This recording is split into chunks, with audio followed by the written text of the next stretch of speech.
Rehabilitation of the soft tissue damage can sometimes be quite difficult. When years have passed by, there are different approaches to treatment of soft tissue damage. Their approaches have their own acronyms. There have been many different acronyms such as ICE, RISE, and lastly the police. The primary problem with those acronyms is that they are aimed to maintain the acute phase of injury. How about the subacute and the chronic phase?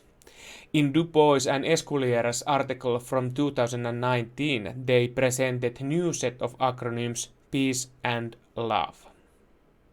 The new acronym goes into acute, subacute and chronic phase rehabilitation.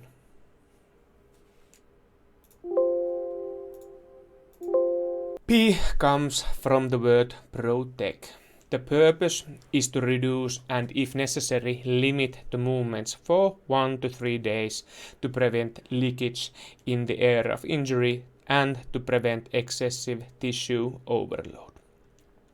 After a couple of days of protection, it is a good idea to start loading the tissue lightly to avoid muscle atrophy. The amount of the pain in the motion should decrease, and this is a sign that you can start loading the structure more freely. E is for the elevate. The purpose here is to raise the injury above the heart, allowing fluids between tissues to better exit the tissue area.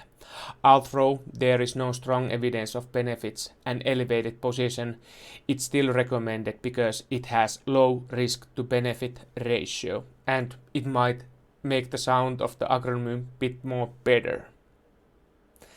From time to time during the day, it's advisable to raise the area of injury above the heart to maximize the benefits. A comes from avoid. Avoidance refers to non-steroidal anti-inflammatory drugs or NSAIDs.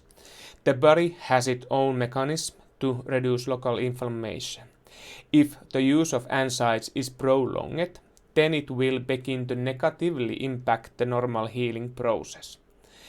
The article from Dubois and Esculiera also questions the cruel treatments because there is not that much of the quality evidence to them. During the natural healing process, blood vessels in the tissue begin to form and the repairing tissue forms its filaments. The article states that it's not desired to distrust this normal healing process. C stands for compression. Using external mechanical pressure on the tissue, for example taping and wrapping, helps prevent swelling.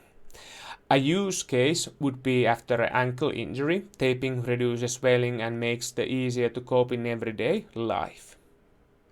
E or educate.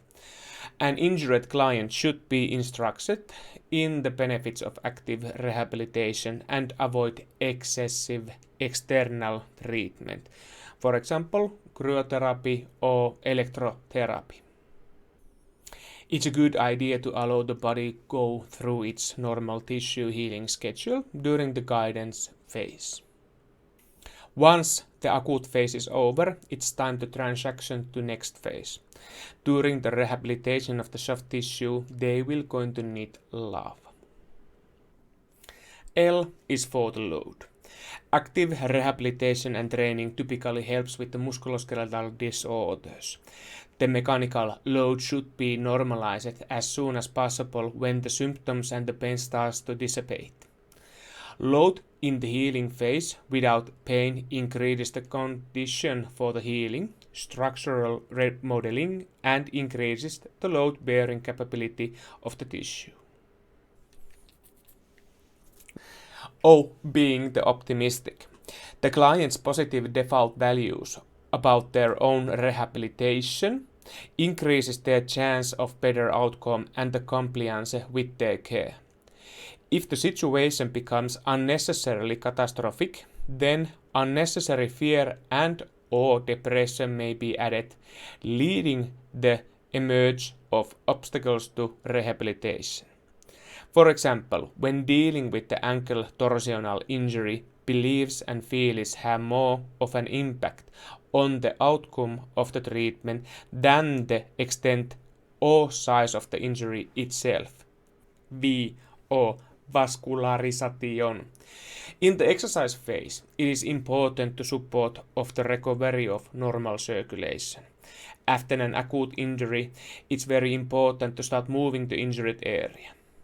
It is also important to begin aerobic exercise to speed up the return to normal daily life and reduce need of the painkillers.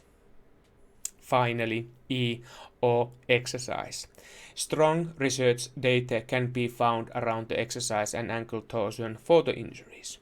For this type of injury, training is an important part of the injury recovery and it reduces the risk of re-injury in the long run. Training increases mobility, strength, and sense of joint position.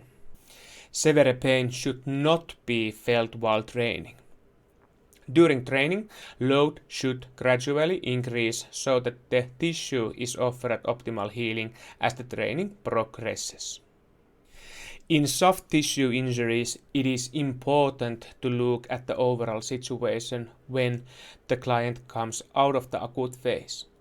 Our social and healthcare professionals should also seek to approach the situation not a mere ankle injury, but a client with the ankle injury. At that time, the aim is to find good and meaningful solution for the long-term rehabilitation. And in our clinics, we don't rehabilitate just the diagnosis, but the human being. If you would like to know about more the general pain mechanism on the background or take a peek our exciting carpal tunnel syndrome video, then you can find direct access to that inside somewhere in here. I can't remember the spot, but sidebars or in description. Remember to hit the thumbs up and to be sure to subscribe to the channel to spread the helpful information to more people here on YouTube. A big thanks for your time and see you in the next video.